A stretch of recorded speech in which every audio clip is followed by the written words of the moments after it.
Shouts or whispers? It's a decided difference. A Decided Difference, the podcast devoted to your success and happiness. You choose the change you want. A Decided Difference will help you achieve it. Now here's your host, Lou Ann Clark. This podcast episode is being released on the last day of the dreadful, excellent, rotten, fabulous, heartbreaking, wonderful year that was 2018. Yes, all of those descriptors apply because all years are like that. Life is like that. It's awful and awesome, terrific and terrible, and always unpredictable. Whatever your experience of the year has been, it's just about to be over and done. History. 2019 is coming. Are you ready? I like the New Year's holiday because I like the hope and optimism that we bring to it. Rationally, we understand that we can start over anytime we choose to. But turning the page of a fresh new calendar year gets us more focused on looking forward than at any other time.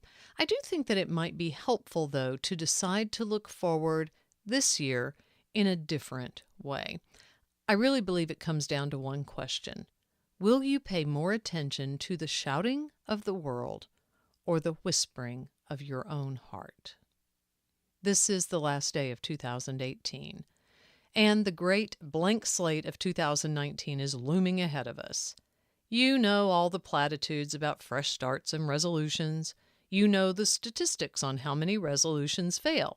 In my case, I think it's close to, 100%. You know how many resolutions you have personally broken.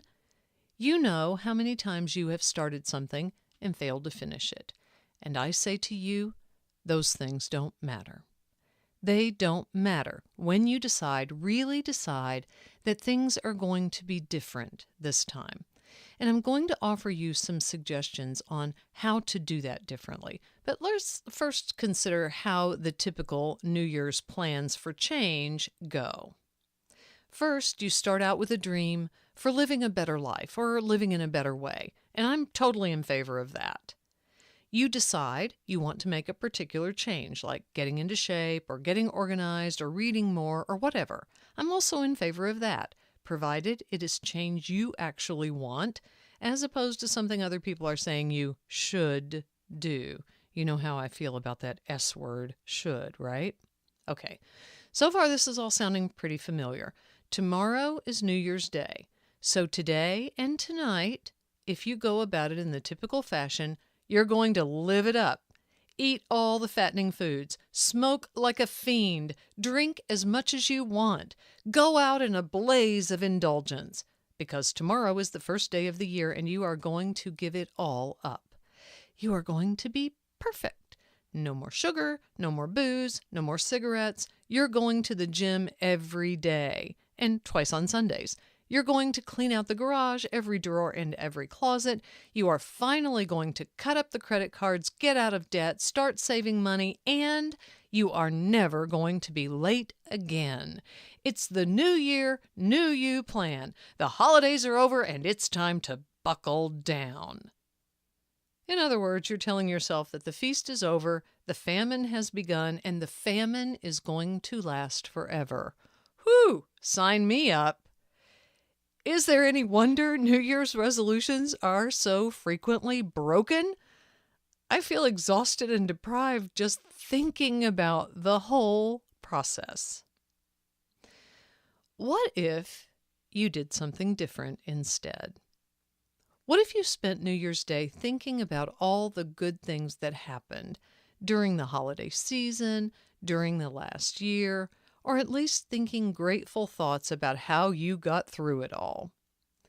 What if you allowed yourself to start taking down the holiday decorations or throwing out the leftovers or doing whatever you need to do to reset from holiday mode back to normal mode?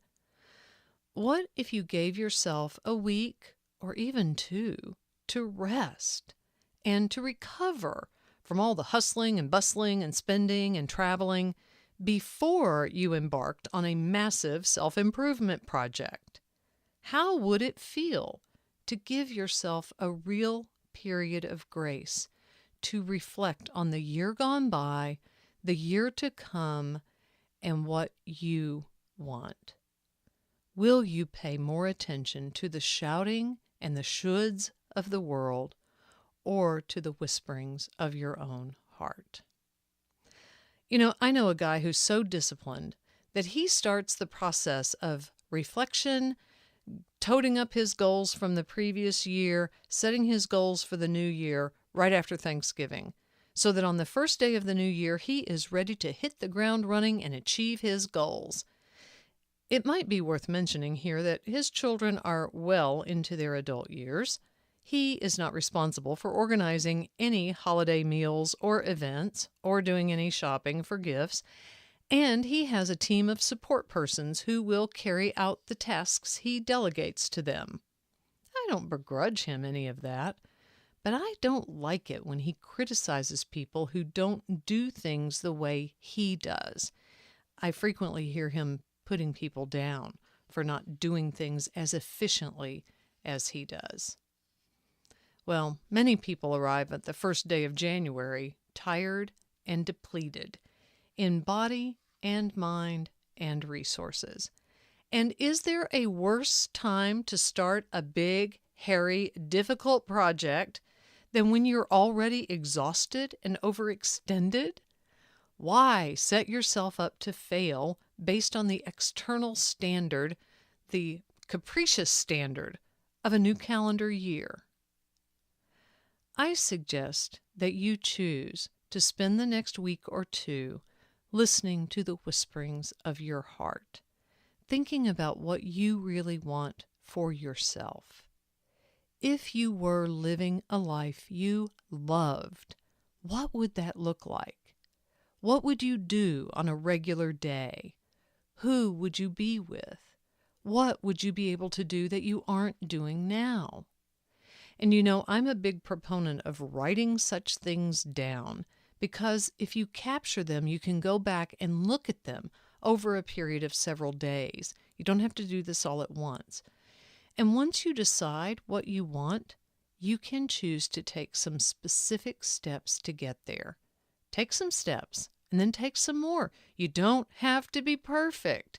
You don't have to have instant or total success.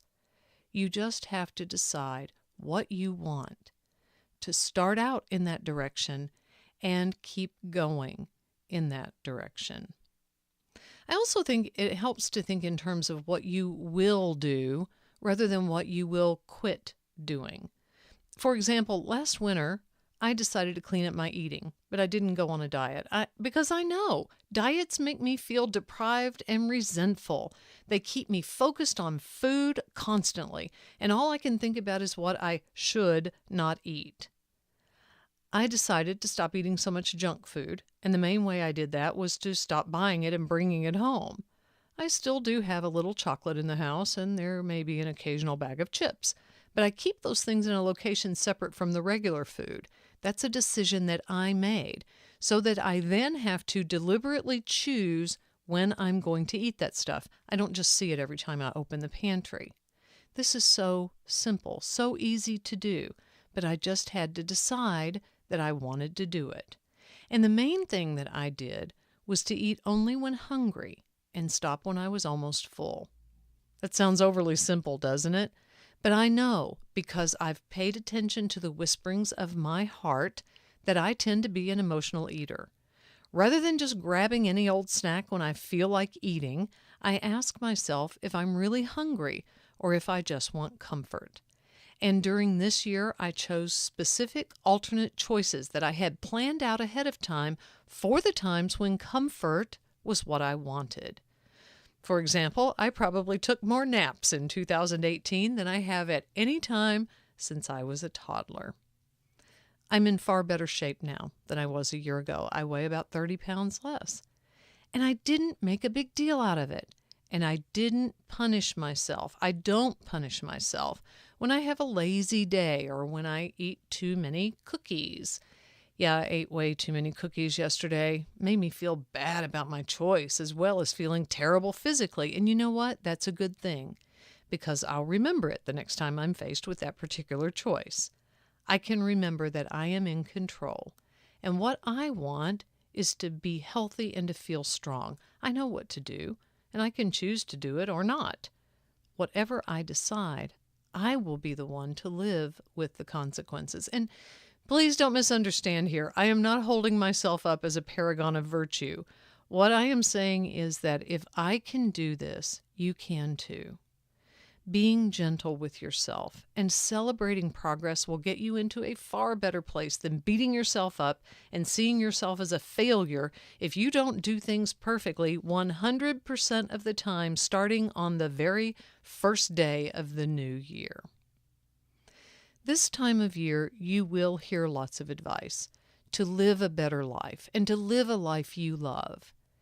If you make and keep only one resolution this new year, I hope it will be for you to define exactly what it means for you to live a life you love. If you don't know where you want to be, you can't possibly make plans to get there. And maybe you've been pursuing the same dreams for years, the way that I had been. But if you allow yourself to question their value, you may find your desires have changed. That's okay. We all grow. We all change. We evolve. We go into different stages of life. As you begin this new year, I hope you will remember that success takes many forms, and only you can define it for yourself. Will it be the shouting of the world or the whispering of your heart that you listen to this year? As I've gone through transitions in recent months, I've sometimes felt at the mercy of fate. But I have reminded myself that my decisions do make a difference. I have done a great deal of thinking and writing about what I want in the next phase of my life, and I've begun formulating plans to get what I want. I am certain there will be roadblocks and detours and setbacks and plot twists as I go forward, because there always are. But I'm also certain of what my heart desires. I know there are many paths that lead to happiness, and if one doesn't work out, I am free to take another, and another, and another. And so are you.